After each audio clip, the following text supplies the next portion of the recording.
have Commission on Elections or COMELEC spokesperson, Attorney Rex Laudianco, joining us today on the line. Good morning, Attorney. Thanks again for joining us today.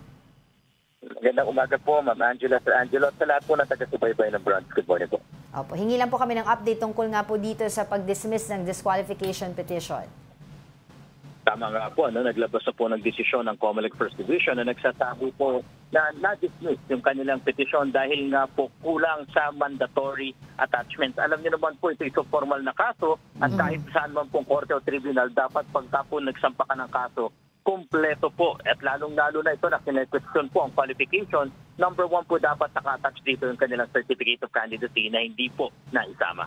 So, pero I want to follow up on that kasi yung sa certificate of candidacy na nakulang po dun sa requirements kaya po hindi kaya po nabasura itong petition na to ay hindi po ba may kopya naman po ang COMELEC ng COC ng kandidato? Bakit po kailangan manggagaling doon sa petitioner yung kopya ng COC? Dahil una po sa lahat, ang COC po ay pwedeng-pwede niyang kunin at nakalagay po sa requirements ng kaso na dapat i-attach na rito dahil ipupunto po niya at tuturo niya sa ang parte merong pagka-problema dito sa COC. Bilang korte po kasi hindi mangangalap ng ebidensya ang COMELEC para po ibigay doon sa nagpe-question at nagpe-petition. Hindi po ganyan ang ating mga korte at mga tribunal. Talagang kasi po ang kapangyarihan ito para po quasi judicial power ng COMELEC at hindi po siya sasali. Kailangan po siya nasa gitna at mamamagitan lamang. So, bali po, ang desisyon na ito na ibasura ay base po sa technicalities, hindi po sa merito ng kaso. Tama po ba? Tama po, dahil nga po hindi na-acquire po practically yung jurisdiction ng buo doon sa petition dahil kulang nga po. Ang sinasabi naman po namin kasi dapat hindi po nagmadali. Dahil ang petition for disqualification po ayon sa rules, pwedeng i-file yan hanggat hindi na ipoproklama yung kinekwestiyong kandidato. Kaya po sana po nag-exert pa ng due diligence, nakakuha ng COC na i-point out at nailagay dun sa allegation sa kanyang complaint o petition, yung mga deficiencies na sinasabi niya ay mas maaring maganda na ilatag po ito. Kumbaga, spokes attorney, no, ang sinasabi is sa form pa lang insufficient na siya. So therefore, hindi na muna kailangan tignan ng substance until masatisfy ang form na kailangan na ipakita sa inyo. Tama po ba yun, attorney?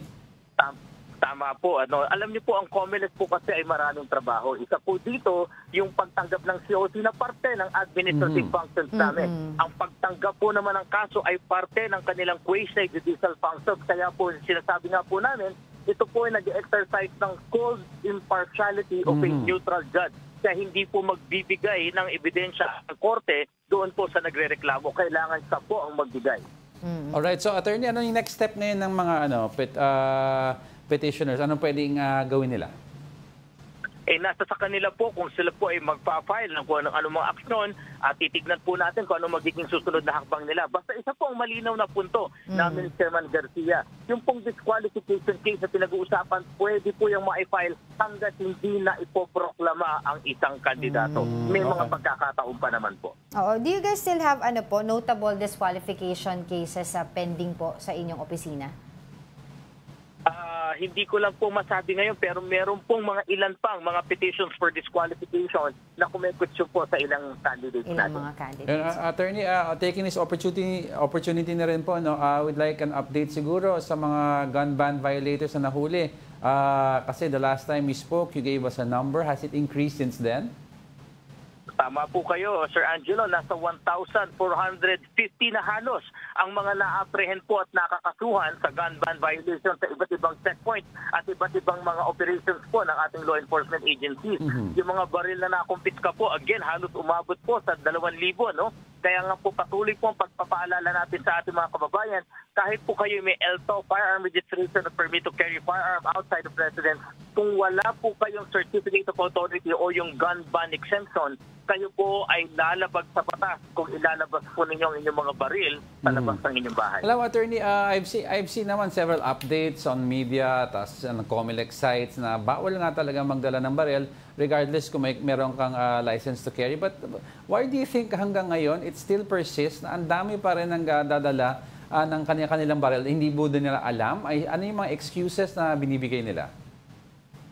Alam niyo po, yung iba po kasi talagang sinasabi nga po na hindi alam, pero sa punto po kasi kung ikaw ay responsible gun owner, kasama po dapat sa alam mo na dapat nung binigyan ka ng pribilehiyo na mayroong mga batas na umiiral. Bukod pa doon sa general conditions ng pag-aari at pagdadala ng armas, alam mo rin na tuwing magkakaroon po ng election period, ay iiral ang ating gun ban. And in fact, hindi po ito unang pagkakataon. Napakarami pong beses, pati nga po sa ating Quiapo Fiesta. Doon sa ilang mga celebrations, pinapairal ang gun ban. Kaya po sana po, yun lang po talagang iba na medyo matitigas ng ulo, wag po natin ipilit. Okay. Mga update na lang din po, attorney, doon sa mga iba pang mga election-related crimes na nakukumit po ngayon? Opo, batay po sa huling datos ng ating Philippine National Police, meron pong 8 na po ang confirmed na election-related incident as of today. Meron pong 6 pang iniimbestigahan kung ito po ay may kinalaman sa halalan. Meron pong 9 na marahas na kaganapan pero napatunayan na po na hindi naman po election-related. Maaari pong na-involve ang kandidato pero malino po investigation ng PNP. Ito po ay personal o ibang dahilan at walang kinalaman sa halalan. So as it stands now, 8 po ang ating confirmed election-related incident. Yes, and attorney, kamusta na po yung mga hotspots natin? Kalmado pa ba ang mga sitwasyon doon? Opo, nananatili pong 38 ang nasa red category areas kung saang 32 po dito ay nasa Bangsamoro Autonomous Region in Muslim Mindanao. Inaasahan po namin ang pag-update po ng iba't ibang mga regions through the Regional Joint Security Control Center. Ang inaasahan po natin, baka po mapababa yung bilang na ito. Pero isa lang din po ang punto namin. Kahit po merong mga red category areas, kahit po may 8 election-related incidents, wala pa naman po lugar sa bansa ang kinakailangan isa-ilalim sa COMELEC control. Wala pa po yung ilan. Also po yung update na lang din po dun sa inyong investigation regarding dun po sa mga insidente ng vote buying, particularly dun po sa Baguio. And if I'm not mistaken, meron din pong isa pa yung nagkaroon po sila ng parang namigay ng kotse. Your update on that po?